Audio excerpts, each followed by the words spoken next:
20 December থেকে সারা দেশে 20টিরও বেশি প্রেক্ষাগৃহে প্রদর্শিত হচ্ছে প্রিয় মালতী। দর্শকদের সঙ্গে সিনেমাটি উপভোগ করতে রাজধানী পান্থপথ শাখার স্টার সিনেমাপ্লেক্সে যান মেহজাবিন চৌধুরী, নির্মাতা, প্রযোজক ও সংশ্লিষ্টরা। সিনেমা শেষে মেহজাবিনকে শুভেচ্ছা জানান দর্শকরা। সিনেমাটি তাদের ভালো লেগেছে বলে মন্তব্য করেন দর্শকরা। সিনেমায় থাকা সামাজিক সমস্যার কথা বিশেষ করে উল্লেখ করেন তারা। নানা বয়সের দর্শকদের দেখা গেছে প্রথম শোতে। বয়সের পার্থক্য থাকলেও গল্পের মূল ভাবনা বুঝতে সমস্যা হয়নি কারো। একটা সেলাই মেশিন কিনা দাও, নায়িকা সাবানার মতো সেলাই করতে করতে একটা ফ্যাক্টরি দিয়ে দিন। কিছু দর্শককে চোখে পানি নিয়ে বের হতে দেখা গেছে। নির্মাতা শঙ্কর দাশগুপ্ত গল্প ও নির্মাণের প্রশংসা করেছেন বেশিরভাগ দর্শক।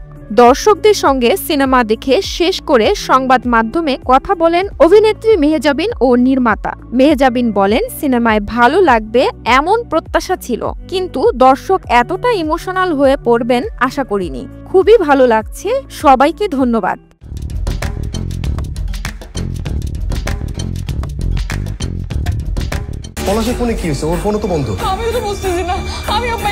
এই সিনেমার মাধ্যমে বড় অভিনেত্রী হিসেবে মেহজাবিন, নির্মাতা হিসেবে শঙ্কর দাশগুপ্ত এবং প্রযোজক হিসেবে পর্দায় অভিষেক হয়েছেন আদনান আল রাজীব। তোমার দোকান কবে দিতে পারবা জানাইও। জাতীয় জীবনের গল্প সিনেমায় নিম্ন মধ্যবিত্ত লড়াকু নারীর চরিত্রে অভিনয় করেছেন মেহজাবিন চৌধুরী। সিনেমায় তার নাম মালতী রানী দাস। পলাশ কুমার দাসের সঙ্গে জীবনের নতুন অধ্যায় শুরু করেছিলেন সে। 10টা নিম্ন মধ্যবিত্ত দম্পতির মতন সমাজ সংসার জীবনেও ছোট ছোট স্বপ্ন বুনছিলেন তারা। হঠাৎই একটি মার্কেটে আগুন লাগার ঘটনায় সেই ছন্দ কাটে। আমার স্বামী তো গত 3 বছর ধরে ওই মার্কেটে মোল্লা সাহেবের কাজ করছে। সিনেমায় মালতী চরিত্রটি সংগ্রামের, সামাজিক, অর্থনৈতিক, মানসিক সংগ্রামের মধ্য দিয়ে যেতে হয় চরিত্রটিকে। দেশের অনেক নারীর জীবনেই এমন ঘটনা আছে। জীবন সংগ্রামের পাশাপাশি প্রচলিত কিছু নিয়মকেও প্রশ্ন করেছেন পরিচালক। সিনেমার গল্পটি সত্য ঘটনা থেকে অনুপ্রাণিত।